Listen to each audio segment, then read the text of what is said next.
me. Okay, so Alabama, Arkansas, Brett Leach. Illinois, absent. Indiana, absent. Iowa, Orrin Jones. Kentucky, John Brunges. Louisiana,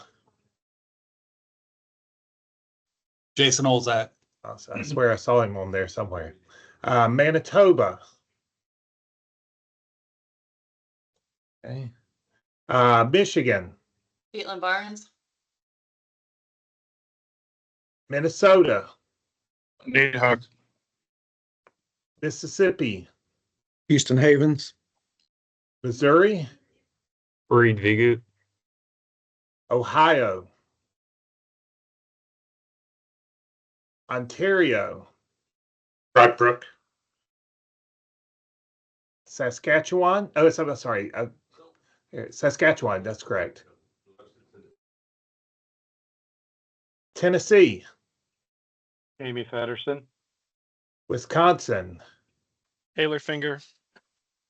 Canadian Wildlife Service. I think Frank wasn't going to be here. U.S. Fish and Wildlife Service. Dave is also not here. Bird Banding Lab. USDA APHIS Wildlife Services. And finally, USGS. Okay. All right. Anybody sneak in while we were? Oh, okay. All you, Warren. All right. Thanks, John. That's a way better job than I did the first time I did roll call. I don't know. Struggling. Sorry, man. No, that pretty good. Thank you. Appreciate you pinch hitting for Doug. Okay, so can everybody see? But before I get to our agenda, introductions. I'll begin with Ducks Unlimited. Thanks, Warren. Yeah, Derek Ballard here, and I think I saw Nick Bicini on as well. Okay, good. Glad you guys made it. All right, Fish and Wildlife Service. I know we have Josh Vest. Is Heath on yet? Hey, Warren. Yeah, Heath has been trying to get in, but he's been having some issues getting into the meeting. I think he's restarting his machine, so he may be some minute late. Okay, sounds good. Any state agencies have any introductions of guests? Caitlin, go ahead. Michigan has Barb Avers. Oh, great. Glad you made it, Barb. Hi, everyone. Wisconsin has Amy Shipley. Welcome, Amy. Houston. Mississippi has Darren Hardesty here. Great. Welcome, Darren. Anybody else? Illinois. Yeah, Doug's not here, but Ben Williams sitting in, taking some notes. Good call. Thanks, Ben. Kentucky has Callie. Oh, sorry. Go ahead, JB. Kentucky has Callie Bosch, who is filling in and taking notes for us today since Doug is gone. Thank you, Kylie. Iowa has Taylor Ballard joining us today. Anybody else? Introductions? Louisiana with Owen Best. Great. Great. Glad you made it, Owen. Anyone else? Okay, so hearing none, has everybody had a chance to review the agenda? Any additions or questions, etc.? So without further ado, then we'll turn to our first speaker. We're fortunate to be joined by Josh Vest of the Prairie Pothole Joint Venture. Josh reached out a couple months ago with an interest in joining our virtual meetings and perhaps engaging further with the Habitat Committee. So welcome, Josh. We look forward to your presentation today and would welcome any future involvement from the PPJV. Hey, thank you, Warren, and sincerely appreciate the opportunity and privilege today. To come and speak with Mississippi Flyway Game Bird Tech section. I will. We're still having some trouble with my. Maybe I'll just hop over here and share my screen real quick. So you guys can see the presentation. Probably need to put it in presenter mode first.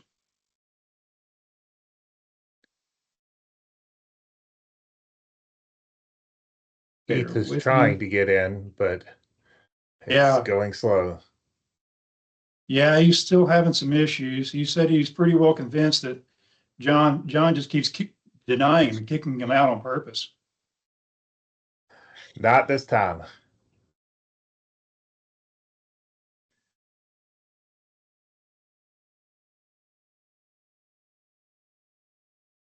Sorry, I don't guys. see. I don't.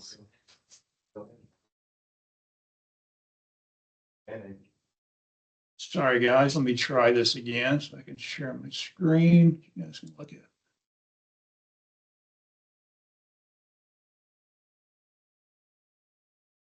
That.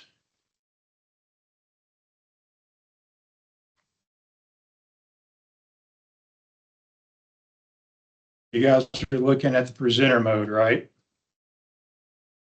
Yes, we can see the version that we can see two screens though. We see the one screen that says Yep. your title slide and the second screen with your next upcoming slide. All right, let me try that again. Sorry, I'm working with multiple screens here.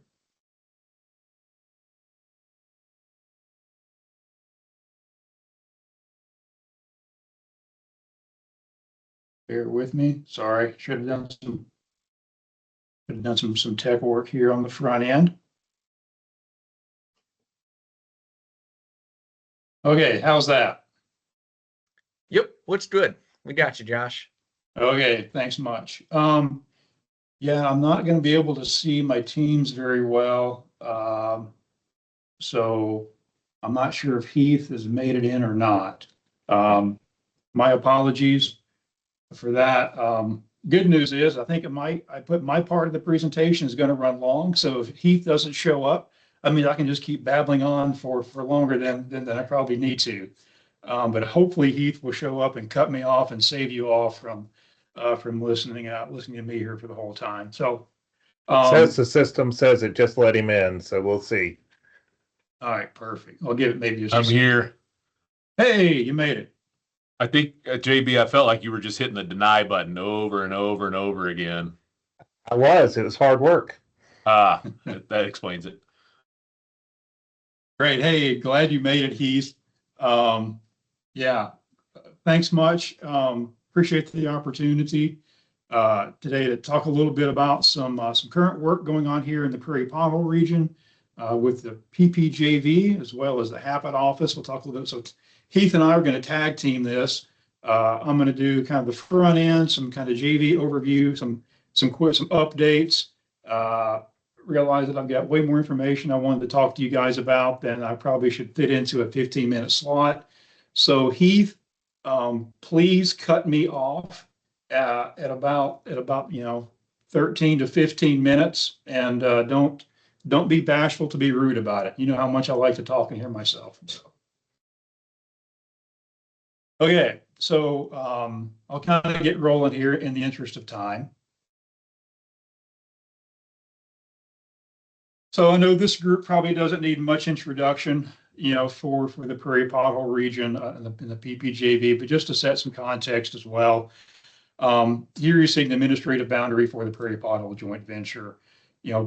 Big picture with this landscape, we're about over 90% privately owned, two dominant land uses within this region, plows and cows, right? And so, a lot of our partnership work here, as you well know, is trying to keep wetlands, functional and intact and keeping grass and green side up. So just to kind of provide some broader context for this area. And I know this group certainly needs no introduction, as well as the importance of the Prairie Pothole region, for waterfowl populations. Here is a basic distribution map of band returns from birds that have been banded within the U.S. side of the Prairie Pothole region, what you see outlined in blue, the Prairie Pothole joint venture, right? And obviously, a lot of these birds are vitally important to a number of our states here within the Mississippi Flyway. Just looking at some kind of dated, if you will, information on harvest derivation from, the Canadian PPR as well as the US PPR. Both in combination are vitally important for a number of our states throughout the flyway, and including the Central Flyway as well. So just want to kind of set some of that broad context for the group. To kind of get into some quick updates for the PPJV. I know it's probably been a number of years since we had somebody here from the JV office engage and present to the group. So not kind of knowing when that last meeting was. Just want to draw your attention to a couple of years ago in 2022, we actually celebrated our 35th anniversary as a partnership. Coming on board, just a year or two after the original North American Waterfowl Management Plan was signed. I would encourage you to check out our website, ppjv.org. And this report is still available online, provides some great history and kind of context and some of the evolution of the partnership and dynamics over the years and some of the great kind of conservation success stories. So yeah, we really encourage you to take a look at that. Similarly, here back in February, we just released our 2024 annual report.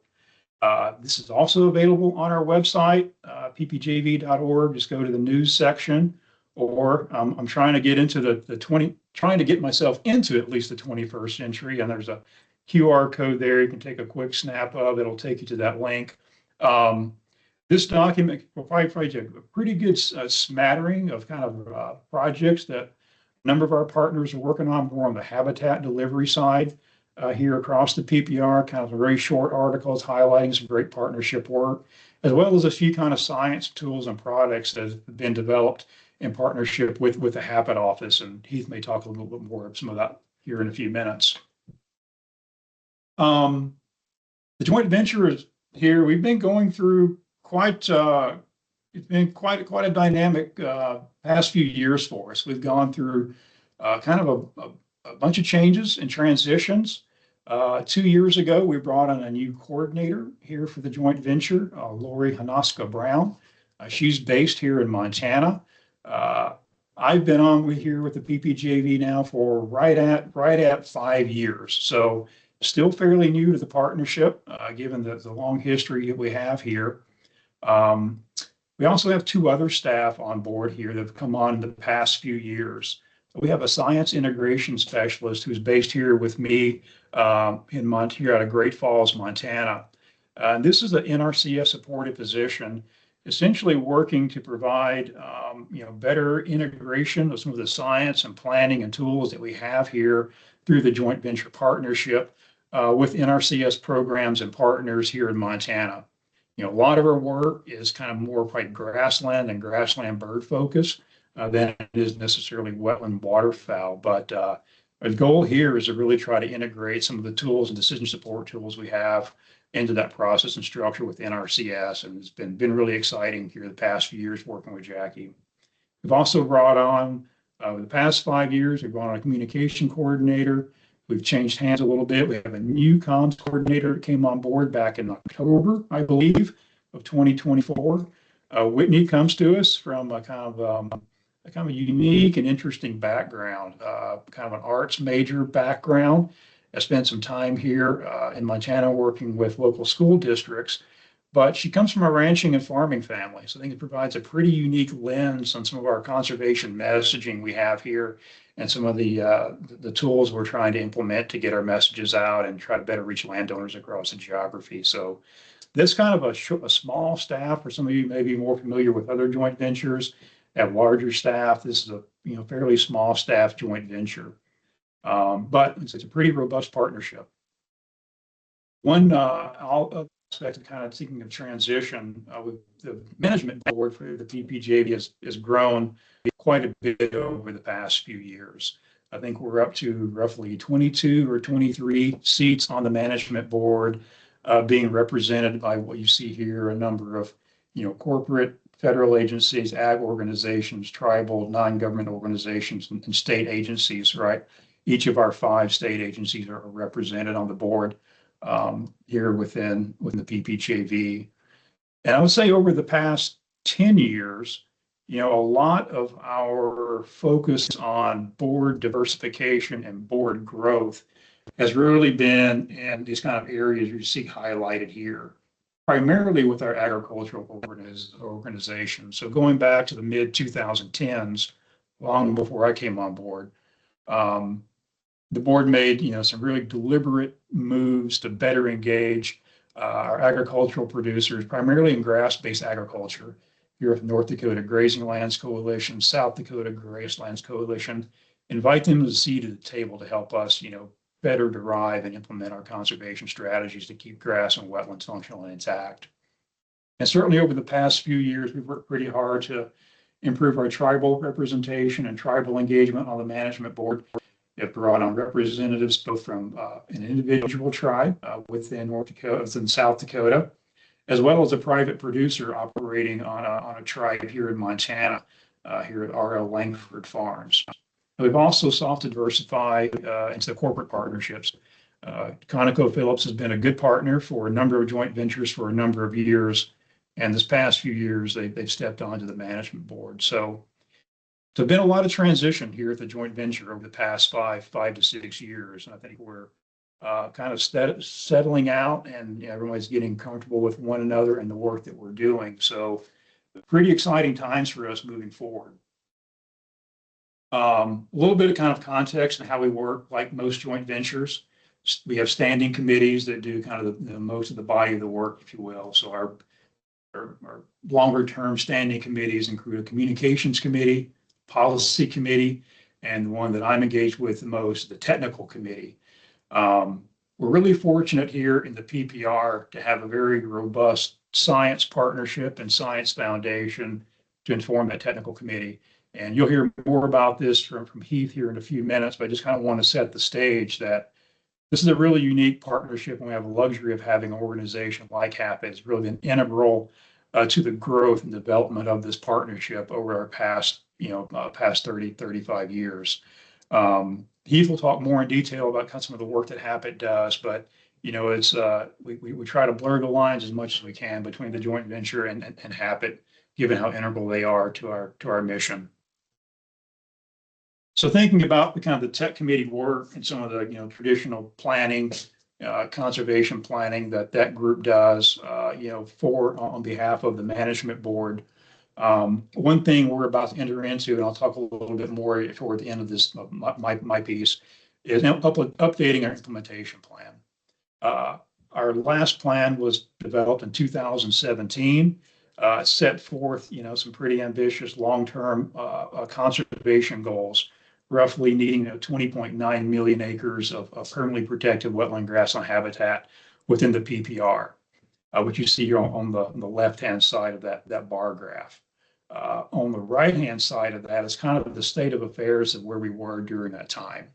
And this graph here is a little bit misleading of kind of our accomplishments toward those longer-term goals on the left, where that 8.95 million of protection is not just, it includes term limited protection. So things like CRP are built into that number there. So not a complete permanent protection, but a mix of permanent and short-term or term limited protection.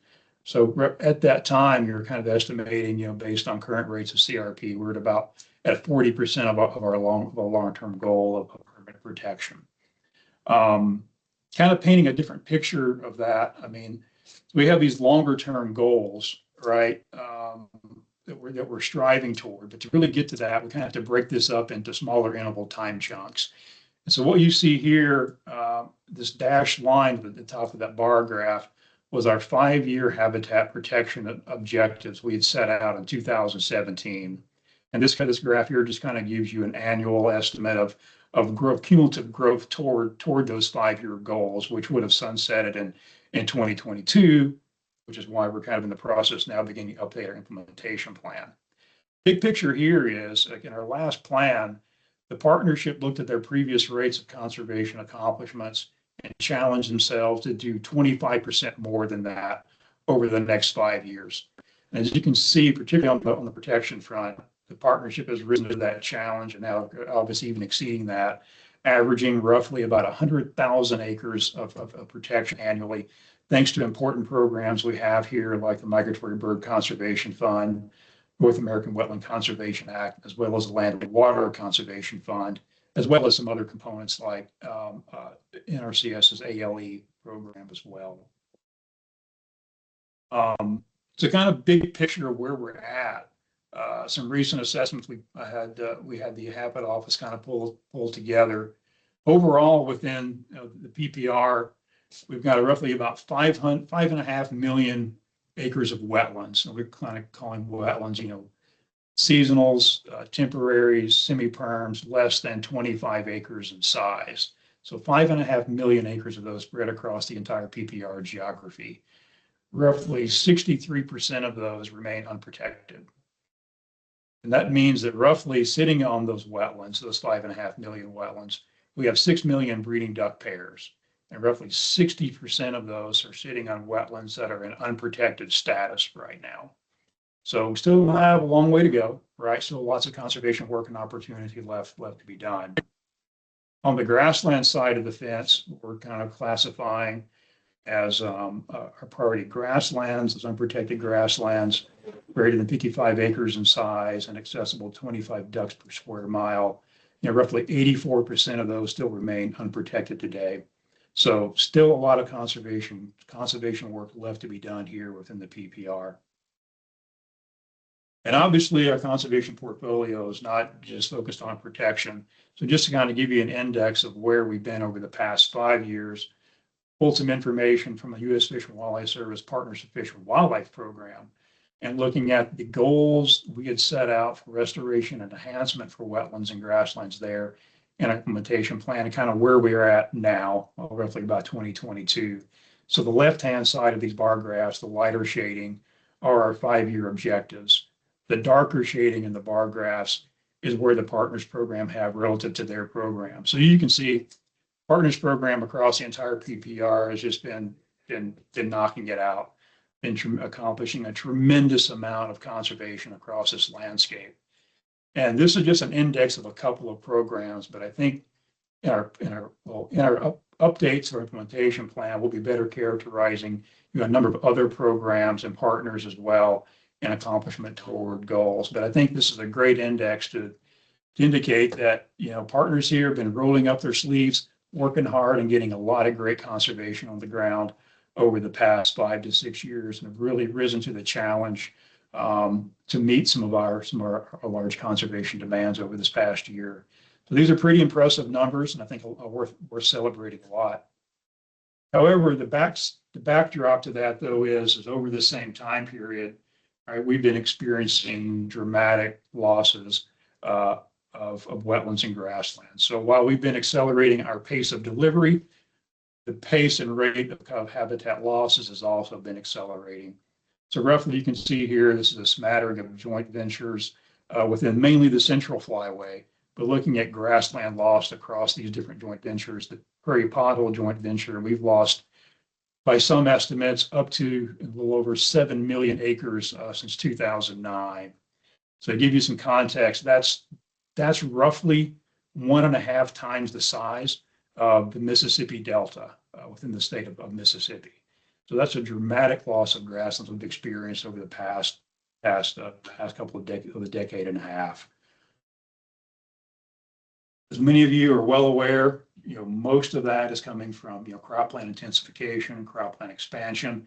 Here's some work presented from Tyler Lark's shop, kind of showing what that cropland expansion looks like. And as you can see, the heart of kind of our some important breeding habitat for waterfowl populations is where we're seeing a lot of that cropland expansion occurring. And most of that expansion is coming from grassland habitats.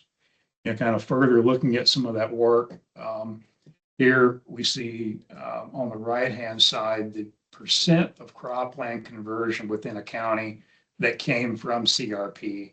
So we've had some dramatic losses of CRP over this time period. During this time, so a lot of this expansion, we're seeing, CRP contracts expiring, that stuff going back into agricultural production. So this is becoming a pretty common scene across the entire PPR, where the top panel here, you show up in year one, right? Still lots of CRP, lots of grass on the landscape, some wetlands there. Come back the next year and it's been broken out, right, ready to tillage. And so we also know that as these lands are broken out, converted back to cropland, like the risk of wetlands embedded of those croplands are at much higher risk now of being drained. So we're seeing accelerated rates, right, of wetland loss. And I think we like to show a lot of pictures, nationally to, potential funders and other agency leadership of all the great, beautiful pictures of millions of wetlands embedded within beautiful grass landscapes, right? But, the reality for the PPR is it's much more like most of our wetlands are embedded in croplands here in the PPR, much like we're seeing here. It's much more common seen here on the right-hand side of the panel. So to kind of break this down and give you some context, of our 5.5 million wetlands we talked about earlier here within the PPR, the US PPR, roughly 83% of those are in crop or embedded within CRP, right? So that roughly means we've got about 66% of our breeding duck pairs that are sitting either in wetlands based in croplands or wetlands within CRP that are right at risk in future conversion. Provide some kind of further detail to that. I mentioned earlier we have some robust protection programs here within the PPR. By breaking those acres down within those cropland acres, roughly 29% of those have been protected through perpetual easements, meaning that about 30% of our breeding duck pairs are protected wetlands bedded within cropland or obviously not CRP. So we still have a significant component of our population, roughly 70% of our breeding duck pairs are at risk for future conversion and loss of wetland habitats. So we still have quite the daunting challenge ahead of us moving forward. So kind of giving some broader perspective to this and looking at our duck populations over time, what you see here on the line graph, the dashed bars represent NAWAMP goals, either the 80th percentile goal on the top dash or the long-term average, right, from 1974 to 2024, based on the recent update of the North American Waterfowl Management Plan. And so basically, the interesting part of this is obviously this is being driven, right, in changing the precipitation patterns. We've seen drying conditions here on a lot of large components of the prairies. But if you look at this graph here, roughly at about 2009, our high water mark for CRP in the PPJV was about 2007, with just right around 8 million acres of CRP. Between then and 2013, we've lost roughly half of the acreage of CRP.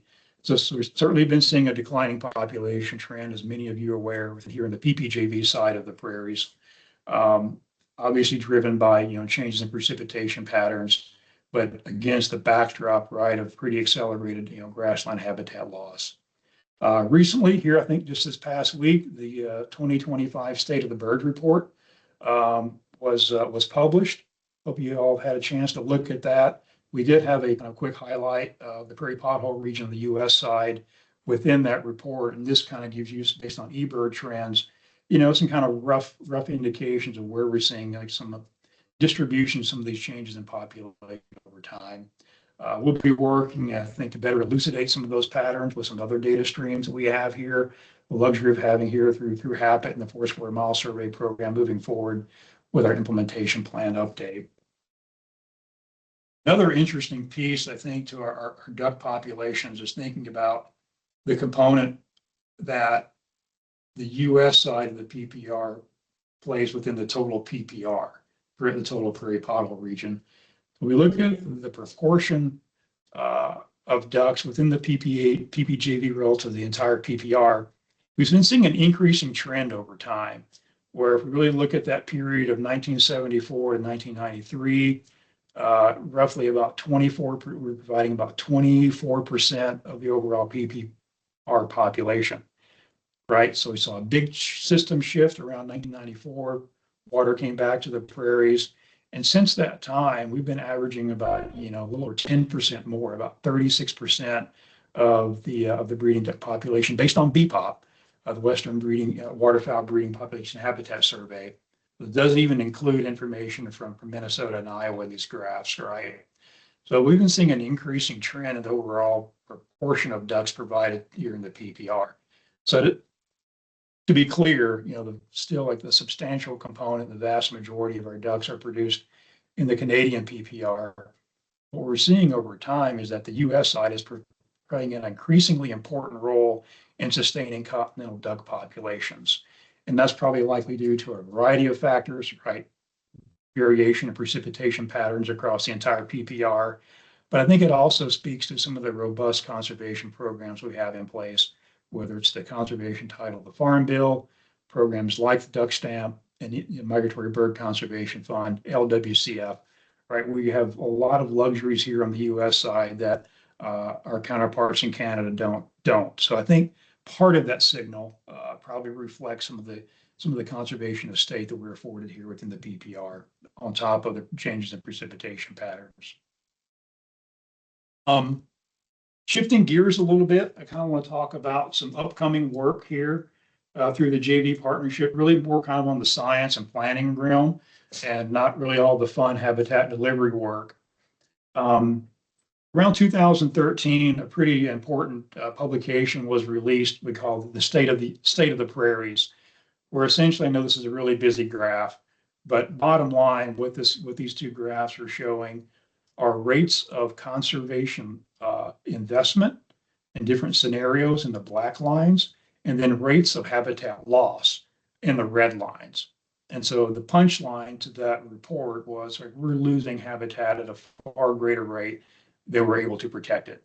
And so we need to think about, more robust and novel ways of doing conservation and accelerating rates of conservation if we're ever going to meet our goals. So this is a pretty seminal paper for us, brought some additional resources to the PPR for protection.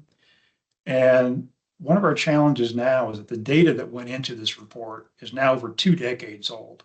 And we know that the PPR has been rapidly changing since this time. So it's kind of time for a reset and a reevaluation as we get into this new planning framework. So that's some work that we're going to be doing now, is launching what we're calling our State of the US PPR initiative. And one component of that is, instead of just publishing like one paper on looking at grassland and wetland trends and kind of those implications, is taking a different tack and really thinking downstream about a platform for some very important communications. So we're going to do this initiative is being led by USGS, Northern Prairie Wildlife Research Center. And our kind of first step in this process is to develop a journal special issue that synthesizes the contemporary science around a number of important topics, not just rates of habitat loss, but a number of important components that help us better communicate the value of this landscape, of this ecoregion beyond ducks, right? But also that importance of what's been going on in trends and patterns. So here are just kind of a smattering of bullet topics or individual papers that'll be included within that journal special issue. But our long-term hope and goal here is to really use that as a springboard, some more advanced communications with not only within our partnership, but externally to our partnership, as well as like legislative engagement with private sector fundraising opportunities as well. So looking forward to coming back to this group here as we get this effort off the ground and get it moving forward. We're kind of just starting that work now. We're kind of take us at least a couple of years to pull everything together. We're anticipating maybe sooner, but looking forward to coming back to the group with some periodic updates on progress of this work.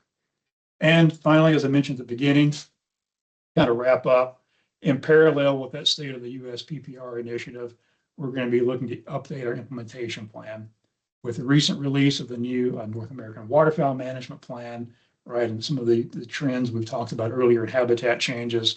This is a great opportunity for us as we've got a new diversified management board to really kind of roll our sleeves up and take a look at, the important elements of our last plan, what's still relevant, what's new, what do we know now that we didn't know then, and think about, new and novel conservation strategies and approaches to meet our goals.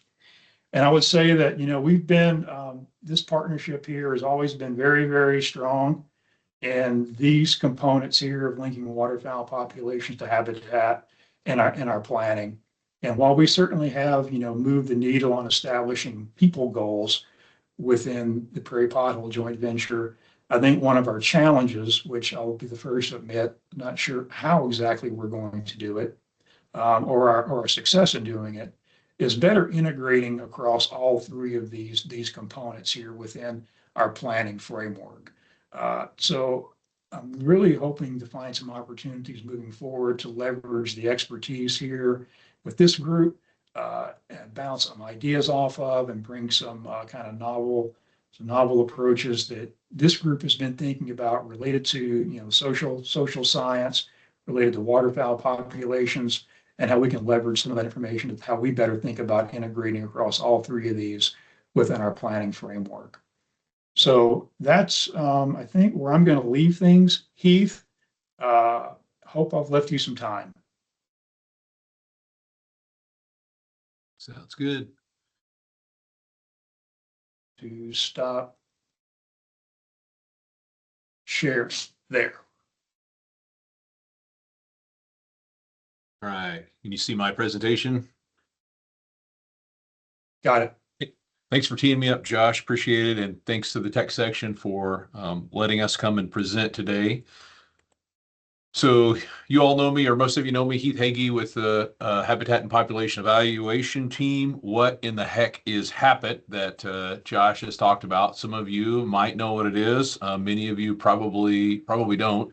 At a super high level, what we do is deliver decision support tools to the National Wildlife Refuge System and conservation partners. Primarily for the last almost 40 years has been waterfowl driven, but as the JV expanded its mission to all birds, HAPIT's mission expanded as well. And so now we do lots of different things. Sort of at our core is the principles behind strategic habitat conservation and adaptive resource management. I'll probably leave it at there. We are organizationally very strange. It's not just me. Those of you who know me, I'm kind of strange, but also the HAPIT organization in general is a weird one. So we span two different fish and wildlife regions, regions 3 and 6. We we are administratively housed in the National Wildlife Refuge System. That's a recent thing. We were housed across both the refuge system and the Migratory Bird Program, but we're supported by the Migratory Bird Program, the Science Apps Program, Refuge Program, and work with lots of other people. So it's a fairly complex administrative beast, this HAPIT team. We also have long been, in a way, the science arm, or one of the main parts of the science arm of the PPJV, but we also support other joint venture partners and states and so and such in the Northern Great Plains and beyond at this point. So who works at HAPIT? Well, I do since August of 2023. We have the 4 square mile survey, which is quite different than the BPOP survey, coordinated by Mark Conniff and folks at headquarters that you're familiar with. It's a ground-based survey, but does similar things for different purposes in different ways. So the design is quite different. But there is overlap in that we count duck pairs there. So we have a couple of coordinators for that large survey. We have some sort of taxonomic biomecologists, like grassland bird ecologists, so on and so forth. We have spatial data analysts. We have data management. We gather a lot of data, so we have a data management. And then we support our easement program. Josh talked a lot about conservation delivery. The refuge system does a lot of that through provision of easements. And so we have an easement support acquisition staff as well that works with us and with Realty. Putting dots on the map. So you can see that a lot of the PPJV staff are located out there in Montana. We have staff at all of these stars. We have 2 main staff in Fergus Falls, Minnesota. That was the kind of legacy Region 3 office, and Bismarck, North Dakota, in where I sit, in the Legacy Region 6 office. Again, we're sort of all under one tent now, but historically we're in different offices. And we have folks out in Montana, South Dakota, in Maryland now. So we have folks in a variety of different places. The reason that the HAPIT office was established was that there was a lot going on for waterfowl, but because waterfowl were declining in the 1980s. And so HAPIT was kind of born out of the 1980s, similar to many things that you'll be very familiar with, like the North American Waterfowl Management Plan, the Farm Bill in a way, various things. And so at the PPJV, so we came along at the request of the Prairie Pothole Joint Venture Management Board to handle the 4 square mile survey and support that joint venture primarily, given where we were at that time and sort of the magnitude of investments that the conservation partnerships in the region had made in waterfowl habitat without having much information to sort of quantify what we were getting back in return for that. So hence was born the 4 square mile survey, which is coordinated over this region. All those black dots are our plot locations. That survey was set up by Northern Prairie Wildlife Research Center. At that time was a branch of the U.S. Fish and Wildlife Service before it went to USGS. And in 1989, HAPIT was established and took operational control of that survey. I won't go into the weeds of it, but it generates these long-term pair estimates and other things that underlie some of our big products that you've probably seen and are pretty widely used. So this is the first iteration of the quote-unquote thunderstorm map, which essentially is a illustration of breeding potential for ducks, really best targeting grassland restoration and protection, but we use it for a variety of different things. And so that was the first iteration by Ron Reynolds Group at HAPIT in 1995.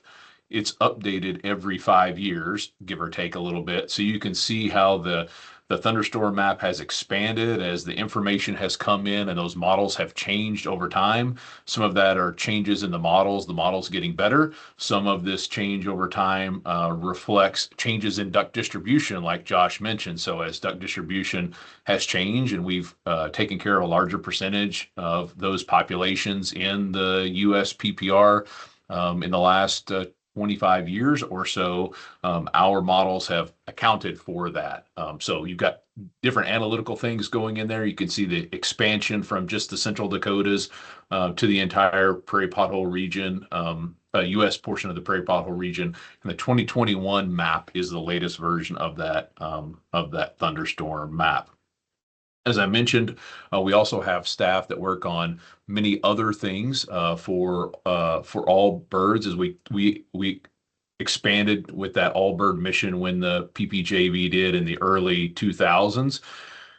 And so we worked on large scale distribution models for lots of migratory birds, BBS models, so on and so forth. Also, in the last 5 years or so, expanded to help other programs and dealt with things like invasive species. This is the Dakota skipper distribution models that have been built by HAPIT staff in the last few years. Also, the potentially undisturbed grassland model. So trying to figure out where grass is on the landscape that would be undisturbed. A lot of that would be native. Some of that would be invasive and tame, but there for a long time, used for various products. In one thing I wanted to highlight for the group, the 4 square mile survey is, almost 40 years old now. It's based on a design that is similarly more than 40 years old. And so one thing that when I came to the HAPIT office, we began doing pretty quickly was going through a double looping process. Those of you in the flyway, you might twitch a little bit when I say double looping, who were around, 5, 6, 7, 8 years ago. But we're making some progress on that. What that is essentially is going back to the beginning, thinking about why we do the survey. Do we still need to do it? And are there any process improvements that we would do? So one thing that we've done is we've done a lot of analytical updates in the background, moved to electronic data entry, and then most beneficially for some of your folks might be moved most of our data to be publicly accessible. We're still working on this one. It really wasn't in the past, or you would have to sort of make a data request, we would work with you to fill a one-off data request. But our data was not public like the migratory bird program data was, and so that's been a big effort. One thing we're doing is going through a complete redesign and moving to a spatial model that'll have a number of benefits. And we're also talking with Mike Birds about potential coordination with BPOP. Like I say, they are very different surveys designed very differently, but we're in the same areas doing some of the same things. And so a big question of ours is, can we find some efficiencies and maybe do things together, especially given some of the concerns about the BPOP survey moving forward and funding and so on and so forth. We're also looking to expand that West River. There are some reasons why the thunderstorm map historically has been linked to sort of the PPR, that East River area, because of our current acquisition boundaries for easement acquisition. So the service can acquire easements in this area and acquire lands in general. And we have far less of that west of the river, but we can do some other things. And as we expand that thunderstorm map and some of those underlying products that come from the 4 square mile survey, we're going to try to expand that decision support tool as well. We're also working on a brand new recruitment model. There used to be one produced, but some analytical changes about 5 years ago stopped that process. And so we're taking advantage of kind of the stop to rethink how that's done. And I think in a couple of weeks, we'll probably roll out a new version of this and might ask for some comments. But one thing that we would like to and really need to be able to produce are estimates of actual duck recruitment from our easement program. So how many ducks do we put into the fall flight from our easements, from our fee title lands, from partner land, so on and so forth. So that will be coming in the next couple of weeks. And Josh mentioned this a little bit, the puddle layer, the potentially undisturbed lands. This is something that is fairly complicated. I'm not going to do it justice, so I'm just going to mention that we have lots of data here. Josh is laughing. Have lots of data here and lots of spatial layers, and this is a really interesting and helpful conservation planning tool that's not just for the PPR, but we built it for NRCS and FSA, and it can be used across the nation. So if people are interested in this, get in contact with us, and we can provide that information. I'll just say one thing that's really neat that this project did was give us some of those cool statistics that I say they're cool. They're actually scary, but they're really impactful.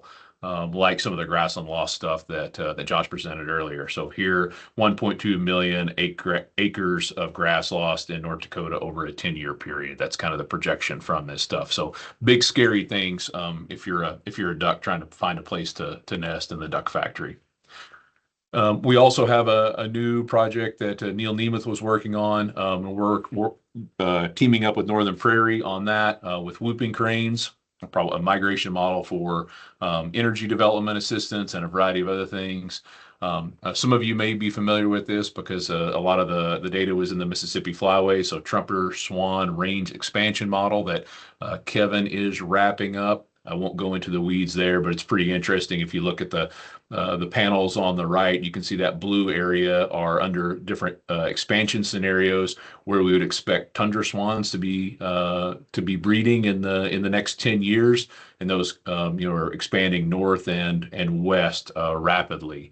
So we may have breeding trumpeter swans. I might have said tundra. Sorry about that. Breeding trumpeter swans in North Dakota and in lots of other areas in much greater abundance than we have in the past. So we knew it was coming, but it's coming fast based on some of Kevin's really neat recent work, and some of that may be transmitter data that some of you were involved with that he analyzed. So that's my really brief spiel on what the HAPIT office does, and because Josh put a cool QR code in there to be a really cool millennial, then I had to do it too. So there we go. I'll let John test that out and see where it goes. All right, thanks, guys. That was a lot of information, but in a very digestible format. So excellent presentations. Thank you both. Does anybody have any questions, comments, etc. for Josh or Heath? Heath, I'll say that your thing goes to a page that says Fish and Wildlife Service and Habitat Population Evaluation Team. So kudos, you got it right. Small miracles. These days, I'll take that. Caitlin, do you have a question? Sure. So Josh, I was kind of poking around while you were talking and looking at changes from your last implementation plan update, and you had quite a few additions or updates, incorporated into the 2017 plan. I know you sort of touched on some of the challenges that you anticipate, like, integrating across people, waterfowl habitat, but are there changes similar to the last update that you kind of anticipate seeing? Come on, Mike. Yeah. Oh, great question. I think on a couple of fronts, mainly on the waterfowl section, there's some more technical components. Better relating our population goals to NAWAP. I think rolling our sleeves up on that. Interestingly, that's probably not as straightforward as one might initially think. With NAWAP goals based on the BPOP survey, right? Well, that completely excludes Minnesota and Iowa, and we know, like, at minimum, that's contributing, another million ducks to the population. So we've got some work to do to think about, because we're getting pressure from the NAWAP Plan Committee on stronger linkages, right? More across joint ventures. And, we kind of went rogue back in 2000, the 2005 plan. And I say the partnership went rogue in 2005 and said, no, we think our goal should be much higher based on the state of the system and the capacity of the landscape to produce ducks. And so now I think we're, going to be, one thing we're going to be wrestling with is the reconciliation of those things that will help us better align with those NAWAP goals.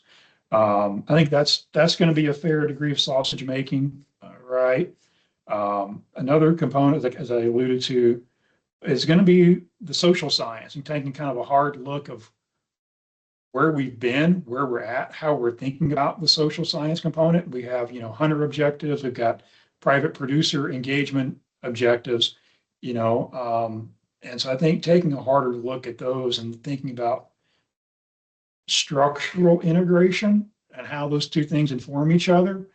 And I'm not going to be the first to admit that I don't know how far we can get, but I think we can at least move the needle forward, right, and set a path for us identifying what those critical social science information needs are, for us to be working on. But until we frame those up in a more structural way, I think we're going to be kind of challenged to do it in an efficient way. So that, and I would offer too, I think our grassland bird chapter, probably going to be we have, great, as Heath just pointed out, we've got lots of models and great information on distribution, abundance, and density of birds to help inform conservation.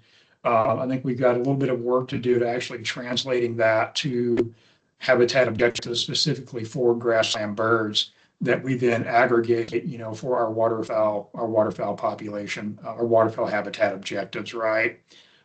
So some cool work actually that happens, some partners are working on now to help us better understand. I call it kind of a gap analysis, right? We're looking at our delivery programs through our duck lens, if you will, our duck programs, and what suite of grassland birds that's benefiting, how much, and then what suite of grassland birds is that not benefiting, to help us frame up that additionality of conservation goals and objectives. So I think those are going to be a lot of the heavy lifting we're going to be doing. And then I didn't mention, we're in an implementation plan, we have state tactical plans. So we have state-based partnerships that have pulled together, taking this regional scale planning, and then how do we actionize that at our scale? What's important for our state? What's our partnership look like? What are the dynamics, and what are the programs we have access to? So there will be some updating there.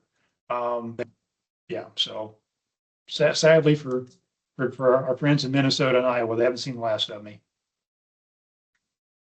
Thanks, Josh. Hey, Josh, speaking of human dimensions, does the JV integrate or interact with, I should say, with the public engagement team? Are you familiar with that? No, The short Okay, answer to so- that is short answer is no. Okay, so Barb Avers is, Barb's chair of the public engagement team, and our flyway has a representative on that group. So if we can facilitate that, I think that's kind of where my thought went. Barb, would you care to jump in there?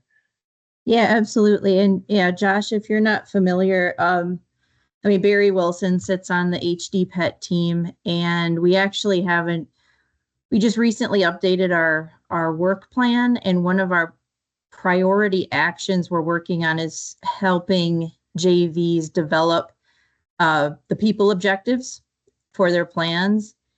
So that work is going on currently. We're in the kind of evaluation and assessment phase right now. I'm sure you remember when a few years ago we interviewed all of the JV coordinators on those social science needs, where the gaps were. So we're using that information, but also just evaluating some of the tools that are currently out there. Are they working for folks like NABC? NABC had, put out some guidance for JVs to develop human dimensions related objectives. Anyway, that's one of the most important things we're working on, primarily because the NAWAMP update called for that as one of the people recommendations, was really trying to figure out how to integrate people objectives into JV plans. So that, there should definitely be some really good information coming out of that group by the end of this year. And the idea is to kind of have like a portfolio of resources, of some guidelines for JVs to use, because there's not like a cookbook. I think that's what a lot of people are looking for, right? Is what's the cookbook to develop some of these people objectives? And that really doesn't work because the JVs are so diverse. They're so different across the landscape with with the stakeholders that you work with and everything else. So that's kind of what we're looking at, is developing this, portfolio of guidance, of resources for JVs to use. And part of that too will be rolling it out to all of the JVs as well. So be looking for more as the year continues. Oh, thanks, Barb. That's great. Yeah. I think, that timeline will probably line up very well for us. And I think that's, thank you. Yeah, and I would say just broadly aware of HD, of the group and the work, but as far as, like regular engagement, we really haven't done that at the joint venture level. It's mainly just been through updates through like the NSST and DayWAMP updates. So yeah, haven't been keeping close tabs on that work. Thank you. Yeah, you're welcome. And actually now, since you, spoke up, we might be tapping you, our group might be tapping you, throughout this process, and just, running some things by you and getting your feedback might be really good. So. Hey, be careful what you ask for. That's a two-way street, Barb. I mean, nothing's free. That's right. All right. Any questions for Heath? Oh, John, go ahead. I had one for Heath. Your very last, I want to say, was your last graphic you had with the projected grassland losses. And I was focused on the prairies, and I kind of called it kind of the whole picture at the last minute. So is that a habit production? Is that something that y'all pulled from somewhere else, or is that, I guess, as I just kind of in glance to Kentucky, the huge amount of grassland loss predicted in Kentucky kind of grabbed me. I know it's out of the context of this talk, but that's a pretty cool bit of data for lots of other reasons. So that is a habit production, something y'all are doing? It is, with the caveat that Josh actually was much more involved with that. It's been going on for several years, and Josh has been actually more involved in it than I have. And it's not just grass, so it's a little bit complicated, or I'm probably butchering it, but it's a little bit more complicated than that, which might explain some of the stuff in some areas. But yes. You want to clean that up at all, Josh? Yeah. So, agreed. I think it's a highly valuable piece of information. And the whole goal of that was to assess where, like, you can never map, right, what's native versus what. We just can't do it with remote sensing, right, to get at that kind of quality component. But the goal here was, like, where can we map? How can we map where we know we have a footprint of disturbance, right, to provide us some indices where we may have, healthier or undisturbed grass communities that are probably going to be important for a lot of conservation partners. Happett had already, and the joint venture had already done that based on a request from ConocoPhillips, actually, for the entire Great Plains. And once that work was completed, our partners with Farm Service Agency, like, we would love to have that information at a national scale. And so that project then blew up from a regional to a national scale. And I mean, frankly, we're hopeful. I mean, I think that that kind of information can be developed into scoring criteria and decision structures for things like grassland CRP, right? So kind of, providing rental payments for grass that's already on the landscape. Well, some of this grass may have relatively more biological value than others. So we're pretty excited about that product, and that's kind of the genesis for it. Oh, that was cool. That was cool to see. Oh, And I'll say, I think Oh, go Kevin ahead. just submitted the manuscript on that. So hopefully within the next few months, there'll be a publication out. Yeah, I think there are several entire presentations just on that project, and there are some really neat graphics that we didn't touch on. In fact, I've deleted a bunch of them just for time, but there's some really neat gamesmanship or scenario. I say gamesmanship, but playing out scenarios based on that disturbed layer and the grassland loss and conservation value, easement or acquisition value, land protection value, cost, so on and so forth, and how that moves around where you might prioritize actions for individual species and groups of species. And they've really done, Kevin and Josh and a couple of other people have done a fantastic job with that. And I could share those images, and there's a couple of publications out with folks if they're interested. Really neat project.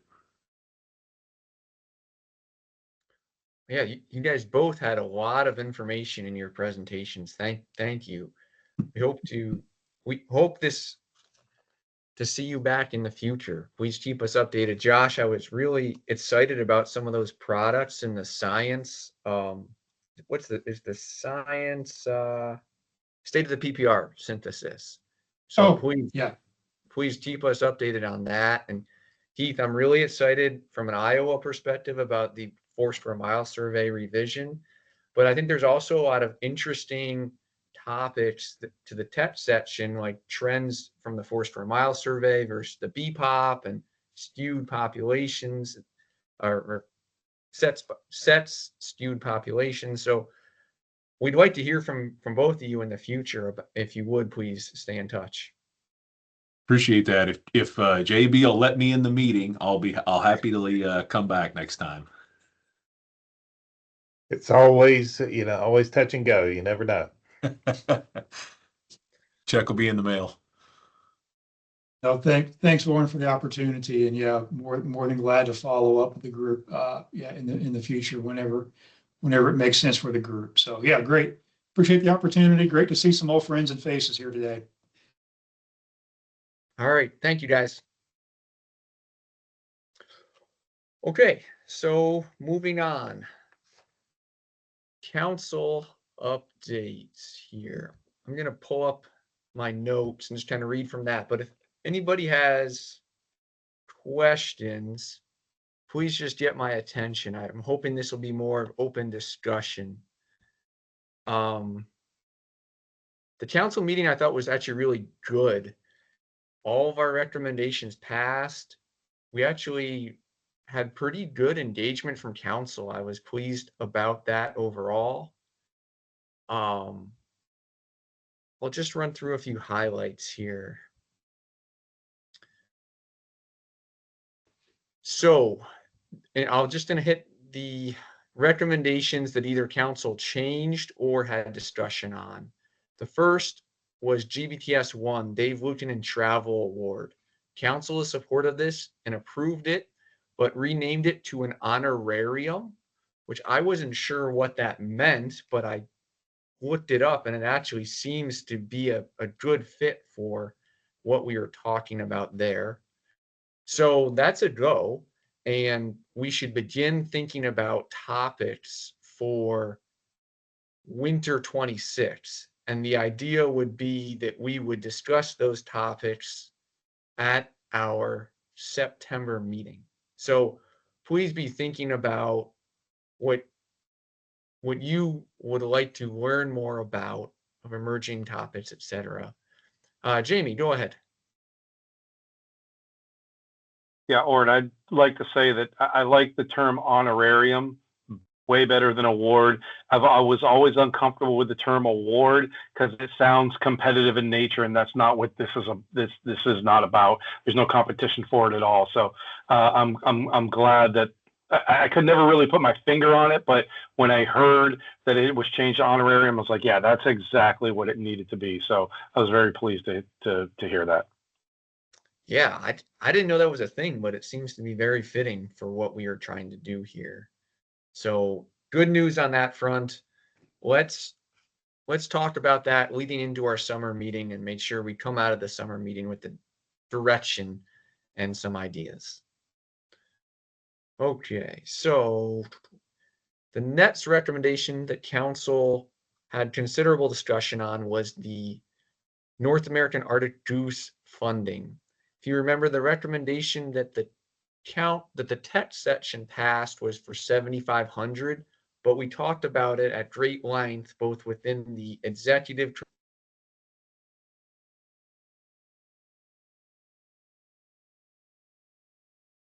had the same discussions, and they decided to cap it at 5,000. And we should, my interpretation of that discussion, and Jamie and Barb, feel free to jump in here, was that we should probably use 5,000 kind of as our ceiling in the future. The council didn't come out in black and white, provide that guidance, but I think that's kind of what we should expect in terms of max levels of support for conferences moving forward. That's what I heard too, Oren. Okay, which I mean, I think is reasonable. 5,000 is a lot of money, and council talked a lot about the dues account and trying to be sustainable there.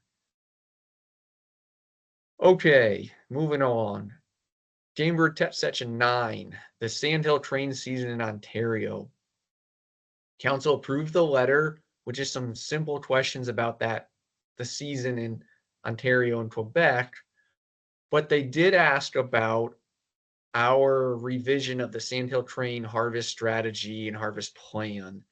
I was a little bit caught flat-footed here. I didn't have a clear answer for them about what the status and timeline of this is, but I think we should talk about this. From my perspective, I'd like to update the council in September about the plan as a whole, because many of them are, in fact, many tech section members are probably kind of not familiar with the current plan. And then we should probably talk about what an update might change and then develop a timeline for that. So John and Jamie, what are your thoughts on the crane plan harvest strategy? Can we begin to talk about that at the September meeting? Yes, I think the answer is going to be yes. There's been a lot of fits and starts on this thing, both between JB and myself. He'll start and then he'll stall. I'll start. I'll stall. Last we were at it, there was some work. There is a group of people that is actually working on it. It's on a Google Drive. There's been contributions to it, and it's been, it's been on me I've just not been marshaling it or herding it the way it needs to be done. And that was one of the things coming away from the winter meeting, that I was going to be a lot more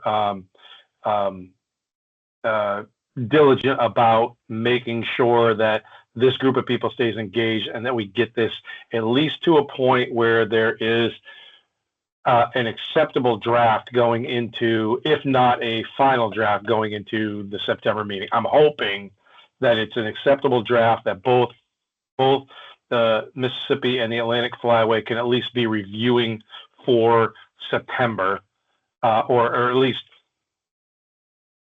yeah, I don't know what condition it's going to be in September. I hope that it's going to be at a point where they're both looking at it saying, yes, we can live with this.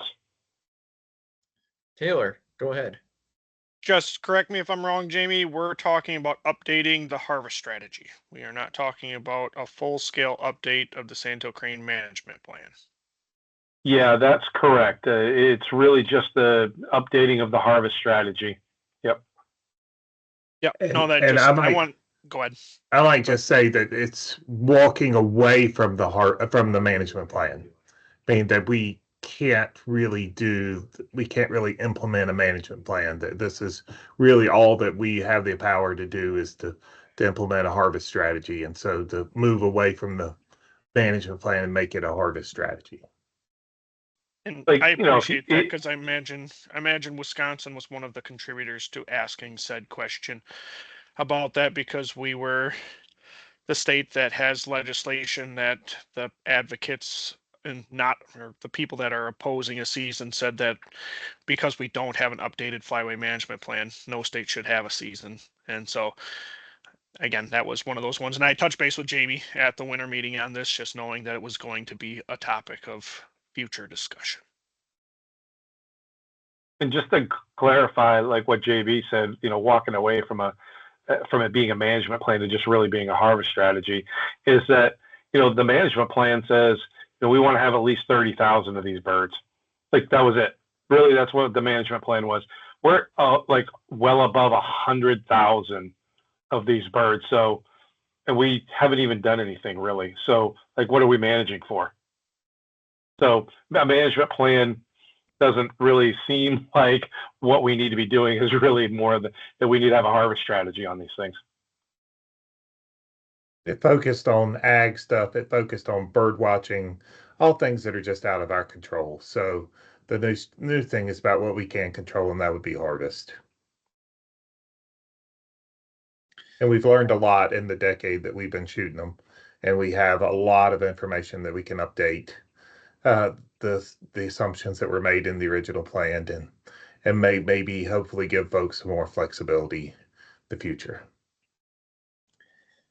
This is a good discussion. I wish I had been more familiar with it at council, but I think this is the kind of discussion I think council would like at least an update on this. And so John or Jamie, would either of you be willing to just speak to council at their September meeting, providing an update and really educating them about the plan and a harvest strategy and the directions we're going? Yeah. I don't see any reason why that couldn't happen, Oren. Okay. Sounds good. Let's kind of pencil that in, and don't let me forget that, and keep herding those cranes, Jamie. Okay. All right. So the next recommendation that had some discussion on was Game Bird Test Section 11, the captive reared mallard position statement. You know, council actually had really good discussion and good questions. And again, to be quite honest with you, I was kind of caught flat-footed on this one too, because Houston had done such a good job drafting it. We hadn't talked about it a lot. So council had a couple of good questions on that. And to be honest, the information was already in that position statement. Council also talked about sharing this with the SRC and other flyways to encourage Fish and Wildlife Service movement on this issue. And, they asked Dave Scott where the service was with this. So it was actually really good discussion.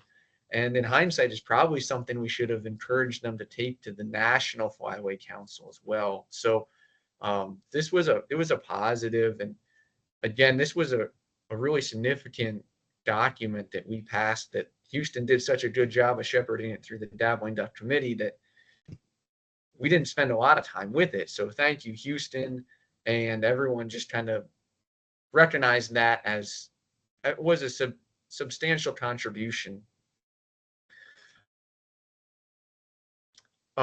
So yeah, I think we should keep it on our radar that it's important to council, and that they probably want to share this with other flyways and with the SRC and NFC.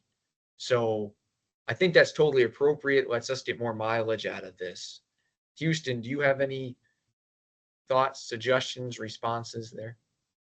Yeah, I was just going to ask you, I assume that no one else from another flyway has reached out to you about it at this point. We had talked about where's the Atlantic Flyway on it, and previous conversations a while back were that they were interested in anything that we did with that. So I'll try to find out who or I guess just send it to the tech section chair there and let them know, this was previous discussion and we're just passing along for their information, and see where it goes from there. Yeah, I haven't had any direct correspondence with Can oh you yeah. see, did I share the screen? Well, Did we're that work? seeing your background. Okay, there we go. Now it's coming up. So Yeah, thanks. this, basically, Josh Stiller replied. I sent it to folks in the Harvest Management Working Group, and this graphic I'll send to you, Houston. This is from the Atlantic Flyway, their timeline of their support for regulatory action on captive reared mallards. So it shows a pretty long history of a bunch of effort to make changes which have not taken place. I don't know. Can you see that at all? Is that It's showing pretty up or tough. Maybe okay? you and Let's- John, would you send that email out to the tech reps? Yep, Oh, I will. no. Okay, yeah. So there's a whole presentation, actually a whole presentation here. I'll send that to everybody. I'm sorry to hijack things here. See if Oh, I can figure out. I forgot about this. Thank you. Let's see. I'm sure Houston and everyone will find this interesting also. Okay, stop sharing. All right, so I'm out of hijack, but I'll send it to everyone in just a minute. Yeah. So great job, Houston. Hopefully this gets traction, but at least our flyway is on the board and up to date. All right. So moving along, the next recommendation that had discussion was the stop harvest strategy. This one actually got pretty interesting after our meeting. I think what happened was at the Atlantic Flyway in particular, which was the week after our meeting, the division came out pretty strongly as opposing this recommendation. But the Atlantic Flyway tech section did pass a similar recommendation to ours, as did the Central Flyway. So in the 1 week between the Atlantic and Central Flyway meetings and council's meetings, the Flyway reps actively tried to kill or modify this recommendation, and even attempted to do so during our meeting. And so we were very fortunate that Adam was in attendance at our meeting, and we were able to speak with our council about this and explain the tech section's perspectives on this. And our council maintained the recommendation and even specified that this applies to the 26-27 season, while the division was asking for council to either table this or to delay it until the 27-28 season. And that's what the Central Flyway delayed it, and then the Atlantic Flyway tabled it. But our council stood strong with us, and it was greatly appreciated that they listened to us and stuck with us. And it was no small part to Adam Phelps being in attendance and speaking on our behalf. So again, I felt like that went well. I appreciated they listened to us, and I greatly appreciated Adam's involvement in that. Taylor, go ahead. So, I guess my question here is what is the division's perspective then on our desire to fix the scalp harvest strategy ourselves, like we said in the letter, which it sounded like at the flyway meeting they would have been supportive of, and then now there seems to be significant backtracking despite them saying it would take years before they could even attempt to do anything for it. Agree. I mean, my assessment from our meeting was that Dave was open to this. I think, and John, well, John, do you want to jump in here? Do you have a sense as to why the division opposed that as strongly as they did? That doesn't work. I don't. I mean, like I said, the Dave. I think the Dave agreed with us and supported us, but it became a.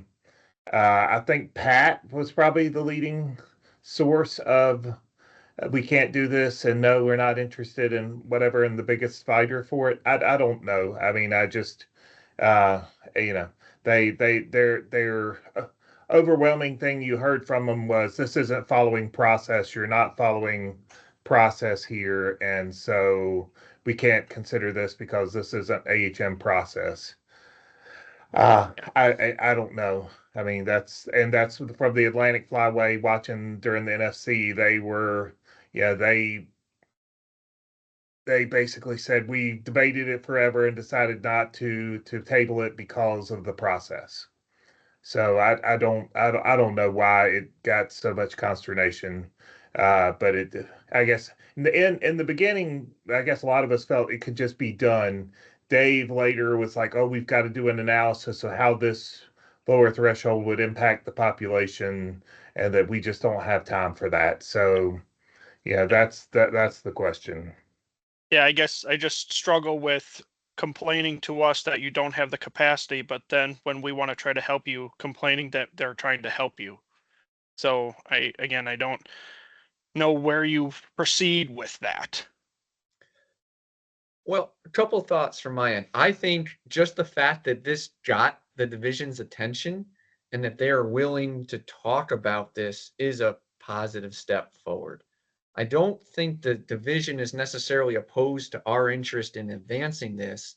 I think that they kind of felt like we were short-circuiting the harvest management working group priority list process to get this on board. But from a flyway perspective, we feel like we've been asking for this for several years. So that's kind of my sense of the situation. Does that make sense, John? It does, but it also, I mean, on one hand, they say we're short circuiting the process, but on the other hand, they tell us, okay, we're now doing a second round of 2-tier because we're going to get in trouble politically if we don't. And it was on nobody's priority list for a second round of 2-tier. So, you know, I have a little bit of trouble with it, but anyway, that's just me. But yes, I guess it remains to be seen. Once they got the Atlantic to walk away, I don't know ultimately if that means that they'll say, well, nobody's on the. You got 2 flyways opposed and 2 that aren't on the same page, so we don't have to deal with this at all. I don't know. I guess it remains to be seen how much the Atlantic Flyway consultants do when they go. If they talk the way they did at the NFC, maybe there will be some action. Jamie, go ahead. Yeah, I think it's interesting that they are saying we're trying to circumvent AHM when they're trying to circumvent the flyway system. Yeah. Like, it's just like, that's completely hypocritical of them to say, because, you know, it's not their place really to tell us and the councils what we want to bring forward. It's for the SRC to say, you guys need to sit down and shut up. It's for the SRC. Like, our recommendation should at least make it to the SRC and not be shut down by the consultants. We need to take the consultants' advice and input into our recommendations, but they should not drive what our recommendations are or are not, or whether we should table them or not discuss them or anything like that. So the hypocrisy is pretty deep on that one. Yeah, thank you, Jamie. That was what Adam got pretty hot about. I don't think I've ever seen Adam get this mad about something, but it was just that here was the division advocating to council, whereas we should have the ability to go straight to council, who can then take this to the SRC, and the division can go to the SRC. So it really got to be a pretty interesting topic, but I'm very grateful for our council support and where they stood their ground and stood firm on this. And I do feel like progress has been made to elevate this issue. Okay, so those were the recommendations. I just have a couple discussion items. So a lot of council did have a considerable discussion about the accounting, and the treasurer had made an effort to develop an RFP, but had begun having some questions if it was a good use of time to continue down that path. And after considerable discussion, council passed another recommendation, MFC 1, to seek a third-party audit and receive accounting recommendations. And so Arkansas and Kentucky were really influential in this discussion. And Arkansas had a couple of had their federal aid coordinator, who is now their assistant bureau chief, was there. And along with Kentucky, they had some very specific recommendations and input about who might conduct an audit, and then concerns about federal aid and how that might be addressed. So it ended up being I thought a productive discussion, and council did kind of recommit to investigating this issue. So hopefully we'll hear more in September, but I was glad to see that they continue to discuss this, and I appreciated Kentucky and Arkansas stepping forward and providing assistance and expertise on this, because admittedly, a lot of this, the council members are just like us. They don't have a lot of expertise in this, but Kentucky and Arkansas do when they brought that forward. So that was a positive development. Jamie, anything to add? Any questions? No, unfortunately, I had to sign off from the meeting prior to that discussion, so I wasn't online to hear any of that. But what I do know is that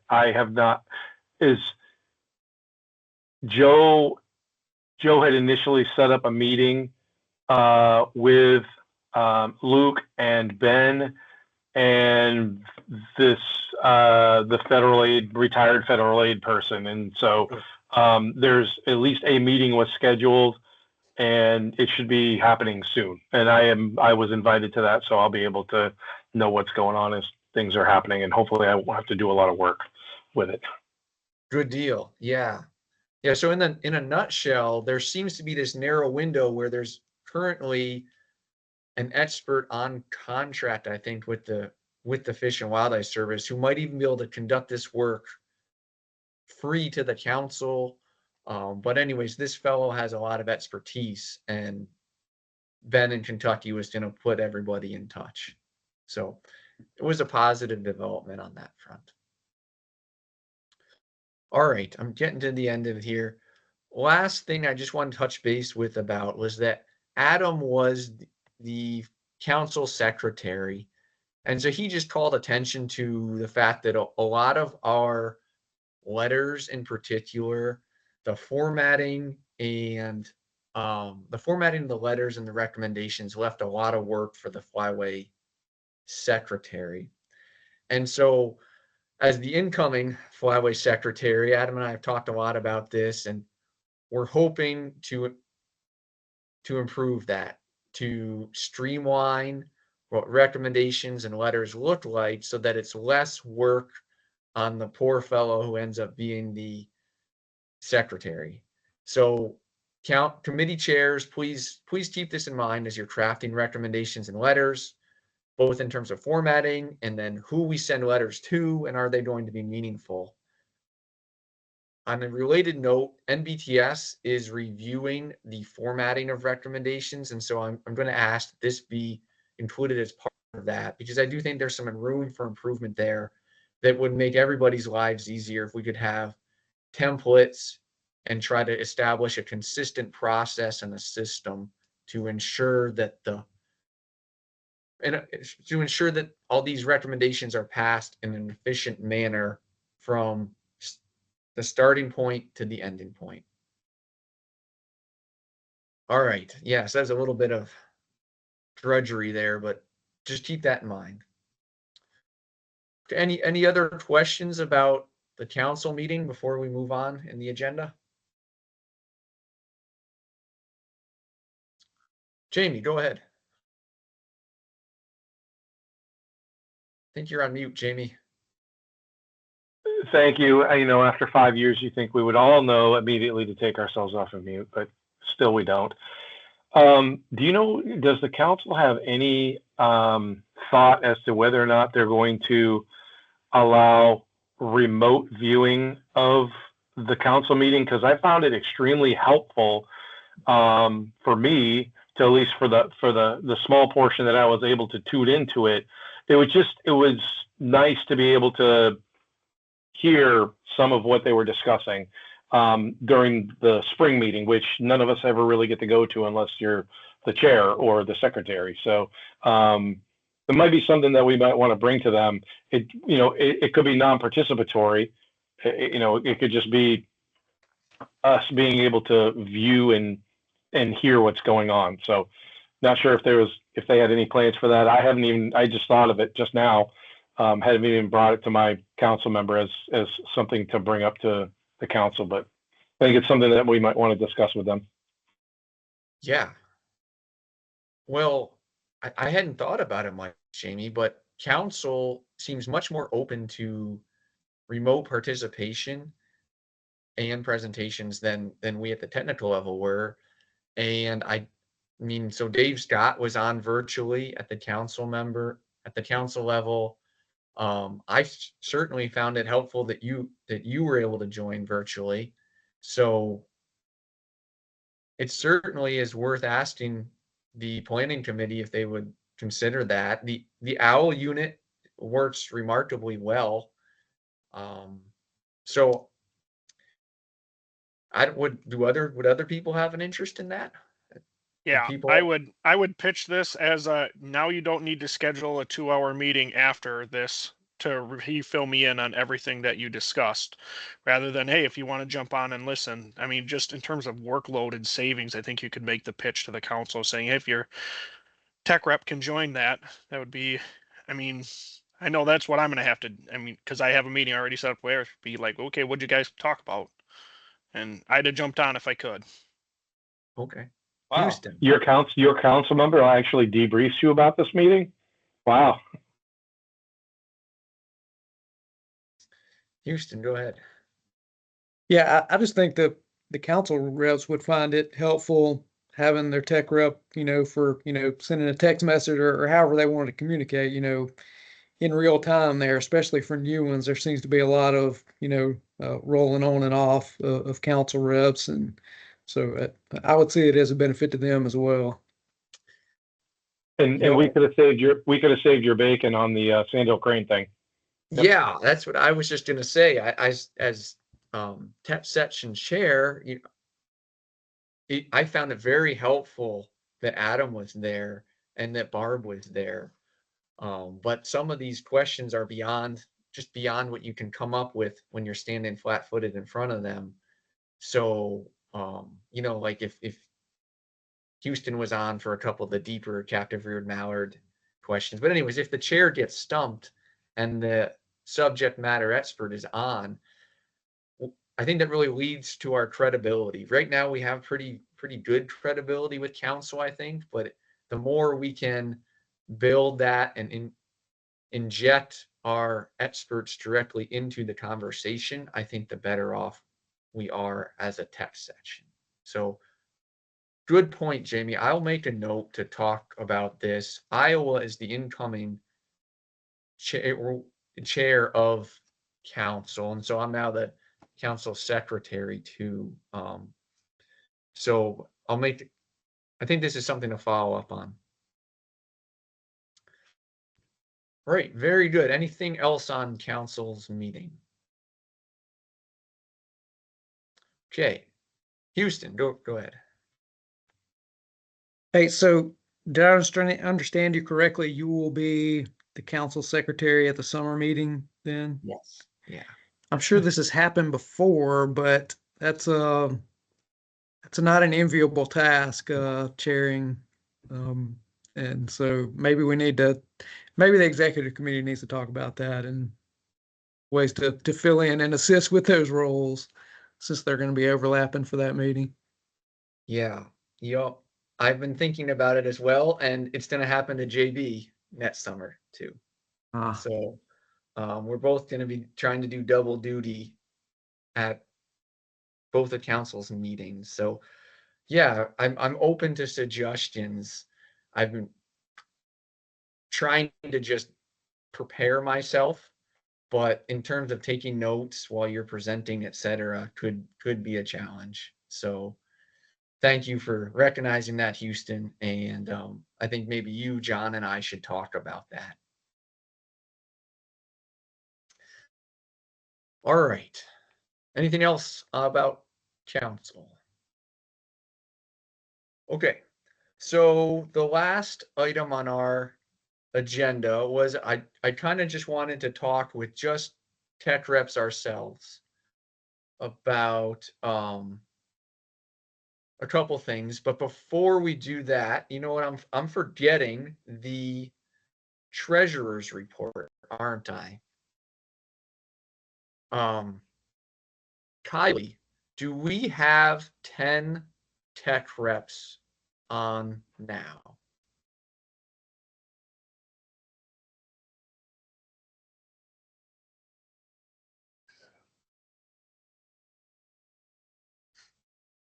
Yes, Okay, so we I have a think you're quorum. close. Yep. Our So I was counting Rod, but Rod's doesn't count. But yeah, I no, think Rod counts. Rod counts? Yep. Okay. Yes. So the procedures manual states that we need a quorum of 9 or more to approve recommendations and reports. So we do have the treasurer's report. And so before we move on, I'll just pull that up, and I'd like to seek approval on that. So bear with me here.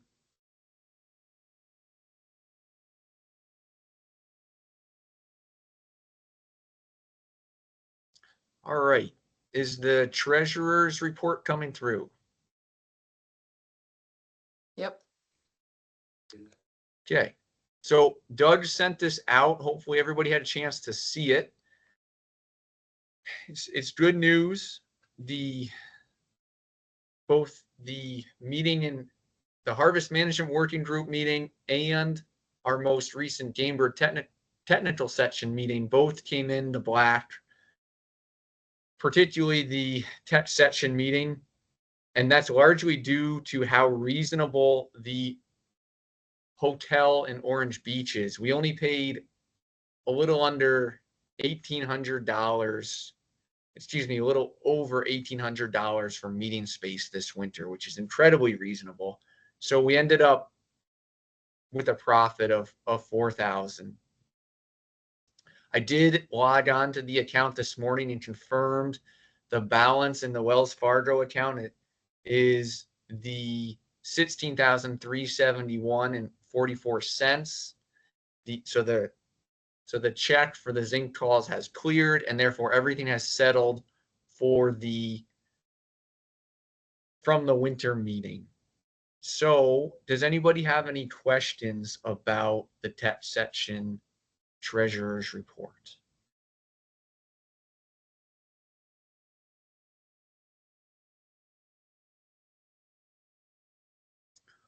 All right. Well, hearing none, I'd seek a motion and a second to approve the treasurer's report. So moved, Mississippi. Wisconsin. Okay, thanks, guys. Any formal questions or discussion? All right. All those in favor signify by saying aye. Aye. Aye. It's harder to use the low, Opposed. especially there's house flat. Hearing none, motion carries. The treasurer's report is approved. Looks like we're down to 14:15 now. So the last agenda item that I wanted to talk about were just a couple of the issues we left our text section meeting with kind of unresolved, that I thought I was a little uncomfortable with these two. So I'm really hoping this will be kind of an open discussion about these matters. So Or go can I ahead. stop you before you go any farther? Do Yep. we want to stop the recording at this moment? Sure. Yep. Why don't we Right. stop recording? Just so everybody feels comfortable.